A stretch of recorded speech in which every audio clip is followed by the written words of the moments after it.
नेपाल की कैबिनेट ने एक अहम फैसले में नेपाल का नया राजनीतिक नक्शा जारी किया है। इस नक्शे में लिम्पियाधुरा कालापानी और लिपुलेख को नेपाल की सीमा का हिस्सा दिखाया गया है।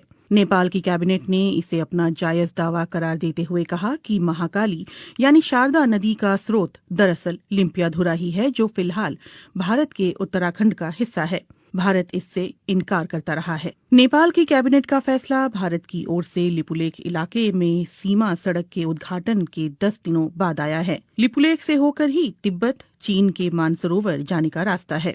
इस सड़क के बनाए जाने के बाद नेपाल ने कड़े शब्दों में भारत के कदम का विरोध किया था। भारत के कदम का विरोध काठमांडू में नेपाल की संसद से लेकर काठमांडू की सड़कों तक दिखा। दरअसल 6 महीने पहले भारत ने अपना नया राजनीतिक नक्शा जारी किया था, जिसमें जम्मू और कश्मीर राज्य को 2 केंद्र शासित प्रदेशों जम्मू कश्मीर और लद्दाख के रूप में दिखाया गया था। इस नक्शे में लिम्पियाधुरा कालापानी और लिपुलेख को भारत का हिस्सा बताया गया था। नेपाल इन इलाकों पर लंबे समय से अपना दावा जताता रहा है। नेपाल के कृषि और सहकारिता मामलों के मंत्री घनश्याम भूसाल ने कांतिपुर टेलीविजन से कहा, ये नई शुरुआत है, लेकिन ये नई बात नहीं है। हम हमेशा से ये कहते आए हैं कि महाकाली नदी के पूरब का हिस्सा नेपाल का है। अब सरकार ने आधिकारिक तौर पर उसे नक्शे में भी शामिल कर लिया है।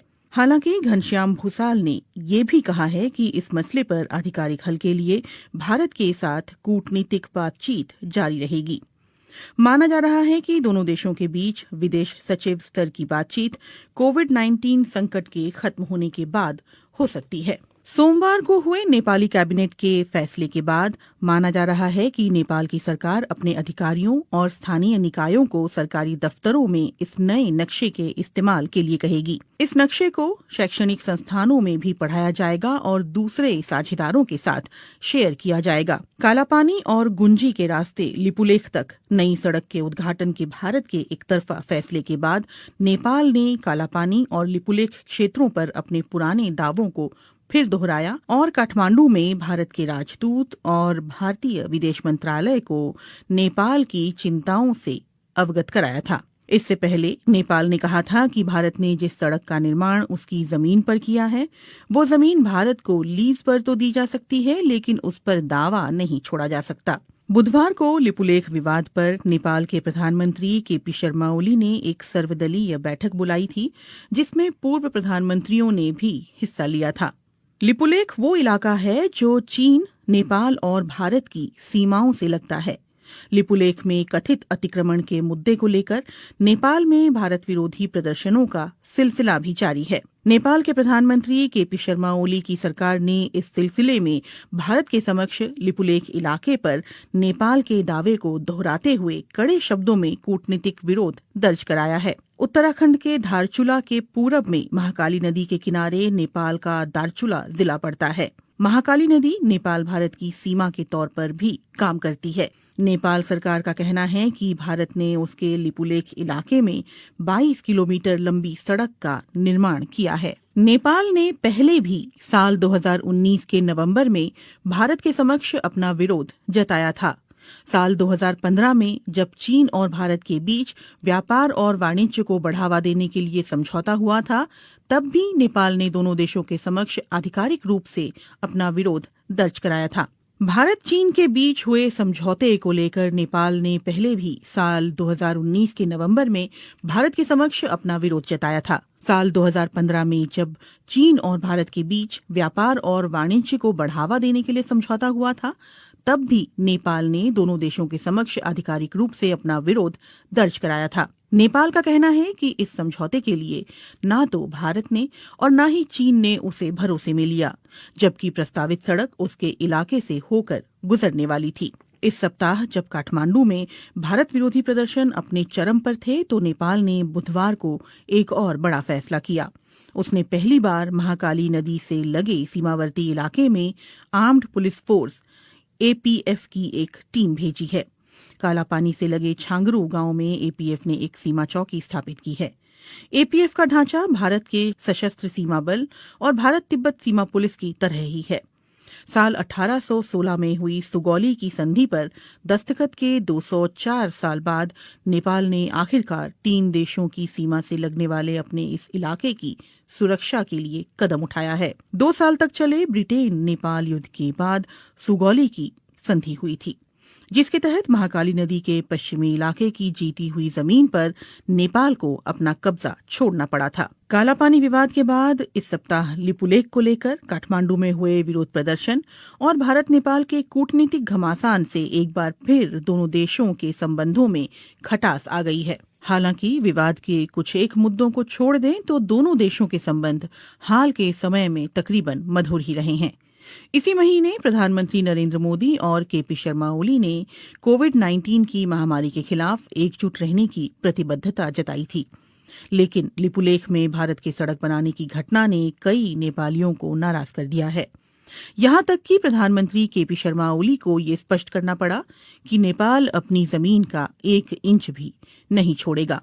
ऐसे में सवाल उठता है कि अचानक पैदा हुए लिपुलेख विवाद के कारण क्या भारत नेपाल मैत्री खत्म हो जाएगी? महाकाली नदी के उद्गम वाला ये पहाड़ी इलाका नेपाल के लिए इतना महत्वपूर्ण क्यों है? और ये सवाल भी उतना ही मायने रखता है कि लिपुलेख भारत के लिए भी रणनीतिक दृष्टि से इतना अहम क्यों है? नेपाल भारत संबंधों पर कई भारतीय विश्लेषकों का कहना है कि सभ्यता, संस्कृति, इतिहास और भूगोल की दृष्टि से कोई भी 2 देश इतनी नजदीकी नहीं रखते हैं जितने कि भारत और नेपाल हैं। लेकिन 1800 किलोमीटर लंबी सीमा पर दोनों देशों के दरमियान कभी न खत्म होने वाले कई सीमा विवाद भी हैं। दोनों देशों की सरहद ज्यादातर खुली हुई और आड़ी तिरछी भी है। हालांकि अब सीमा पर चौकसी के लिए सुरक्षा बलों की तैनाती बढ़ी है। मुश्किल इस बात को लेकर ज्यादा है कि दोनों देशों की सीमाओं का निर्धारण पूरी तरह से नहीं हो पाया है। महाकाली यानी शारदा और गंडक यानी नारायणी जैसी नदियां दोनों इलाकों में सीमांकन तय करती हैं। वहां मॉनसून के दिनों में आने वाली बाढ़ से तस्वीर बदल जाती है। नदियों का रुख भी साल दर साल बदलता रहता है।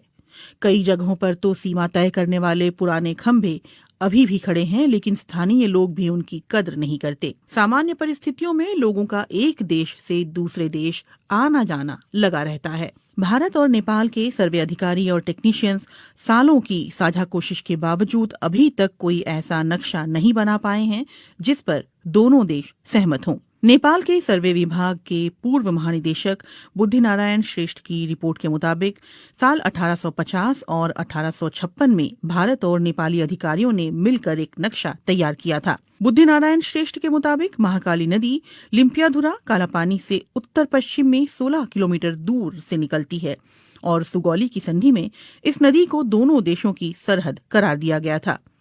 इसलिए इससे साबित होता है कि कालापानी नेपाल का हिस्सा है। लेकिन भारत इन नक्शों को सबूत के तौर पर स्वीकार करने से इनकार करता है। भारतीय पक्ष का कहना है कि इसकी जगह 1875 के नक्शे पर विचार किया जाना चाहिए, जिसमें महाकाली नदी का उद्गम कालापानी के पूर्व में दिखलाया गया था।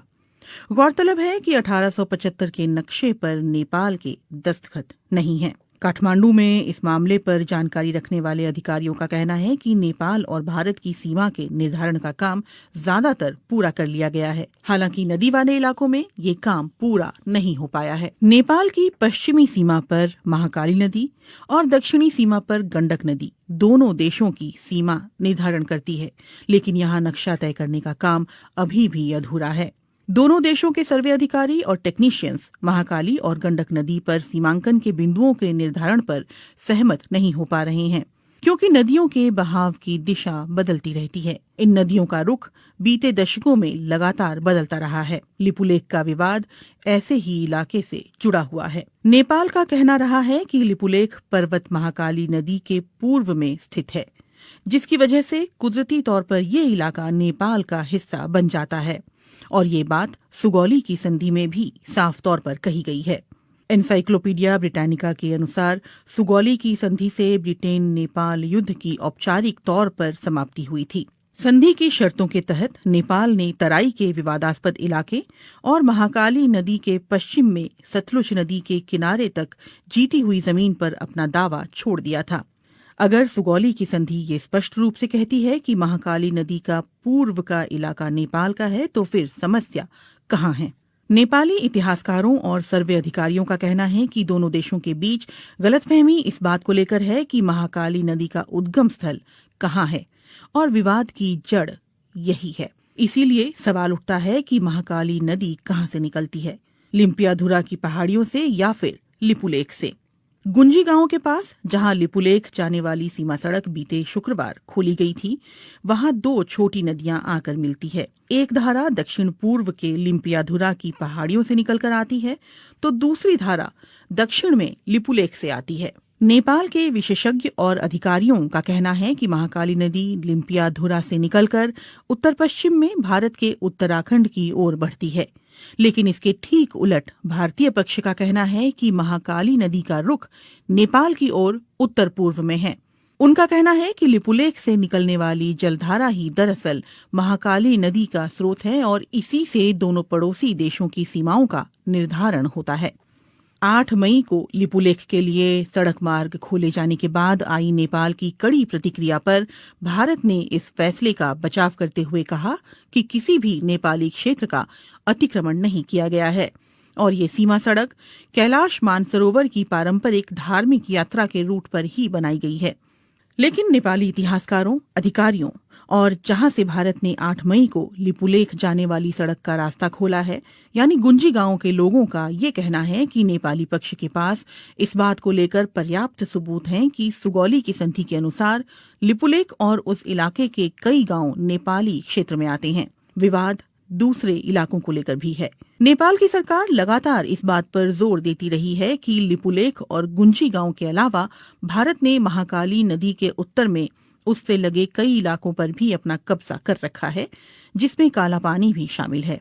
कालापानी में भारत चीन युद्ध के दौरान 1950 में आईटीबीपी ने अपनी चौकी स्थापित की थी। इसके अलावा सुदूर पश्चिम में स्थित लिम्पियाधुरा को लेकर भी दोनों देशों के बीच विवाद है। वहीं नेपाल की राष्ट्रीय राजनीति में 3 दशक से भी ज्यादा समय से महाकाली कालापानी का मुद्दा उठता रहा है। नेपाल के सर्वे विभाग के अधिकारियों का कहना है कि लिपुलेख और कालापानी हिमालय क्षेत्र के सुदूर इलाके हैं जहां पहुंचना बहुत मुश्किल है और वहां कोई इंसानी आबादी नहीं रहती। यही वजह है कि नेपाल ने वहां सीमा सुरक्षा चौकी स्थापित नहीं की। अधिकारी ये भी कहते हैं कि सुगौली की संधि के अलावा नेपाल के पास और भी सबूत हैं, जिनमें संधि पर दस्तखत से पहले ब्रितानी अधिकारियों को लिखी चिट्ठी और उस दौर के दस्तावेज शामिल हैं। नेपाल कालापानी और गुंजी के स्थानीय लोगों की मालगुजारी रसीद और नेपाली मतदाता होने का पहचान पत्र भी सबूत के तौर पर दिखा रहा है। इसके अलावा साल 1908 में मानसरोवर की यात्रा करने वाले भारतीय संत योगी भगवान श्रीहंस और 30 और 40 के दशक में वहां जाने वाले स्वामी प्रणवानंद ने भी अपने यात्रा संस्मरणों में लिपुलेख के दक्षिण में छांगरू गांव में नेपाली सुरक्षा कर्मियों की मौजूदगी के बारे में विस्तार से लिखा है। कई नेपाली अधिकारियों और पत्रकारों ने बीते दशकों में कालापानी की यात्रा के बाद वहां के स्थानीय लोगों के पास मौजूद उनके नेपाली दस्तावेज इकट्ठा किए हैं। इनमें लिपुलेख से लगे गुंजी गांव और कालापानी के आसपास के गांव भी शामिल हैं। भारत नेपाल के दावे को खारिज करता रहा है। काठमांडू में भारतीय दूतावास और उसके विदेश मंत्रालय ने अपनी तरफ से माहौल शांत करने की कोशिश करते हुए कहा है कि दोनों देशों के विदेश सचिव स्तर की वार्ता में इन मुद्दों पर बात की जाएगी। नेपाल में संसद से सड़क तक भारत विरोधी नारे गूंज रहे हैं और इसके बावजूद कालापानी और लिपुलेख को लेकर दोनों देशों के बीच छिड़ा विवाद सुलझता हुआ नहीं दिख रहा।